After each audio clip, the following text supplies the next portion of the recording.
Presidente, nobres pares, a criação, vereador Pedro, primeiro parabenizar Vossa Excelência por a criação dessa frente que requer a instalação da frente parlamentar em defesa e proteção à vida. Eu penso que esse é o cerne de proteção à vida. Tem um ditado africano que todos gostam de usar na educação, que é, para educar uma criança, para ensinar uma criança, é necessário o envolvimento de toda a tribo.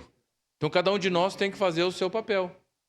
É a família, é a igreja, é nós aqui na criação dessa frente, porque, infelizmente, nós vivemos outros tempos. A tecnologia tem, por exemplo, para ensinar. É só pegar aqui o celular, a gurizada tem acesso. Se os pais não observam, quem de nós aqui nunca teve um problema com família de drogas? E essa liberação aí de um percentual, eu de vez em quando eu corro aqui pelas 18 do Forte, no final da tarde. Meu Deus do céu. A gente tem que ser meio forte, porque quem conhece o cheiro sabe que é impressionante que tem de gente aí, e é a porta de entrada. A maconha é a porta de entrada. O vereador Capitão Ramon comentou aqui sobre o Proerd, e quem iniciou muito fortemente o Proerd nas escolas foi a Sargento Maria, uma querida, né? E é isso, cada um de nós fazendo a sua parte. Fazendo a sua parte. Eu lembro de um tio que a drogadição ela não escolhe classe social. Eu lembro de um tio que morava na entrada na época de uma localidade que eu não vou dizer aonde, né?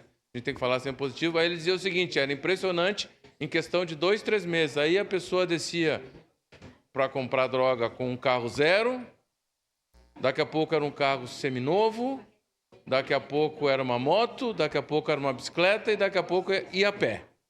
Então não escolhe classe social.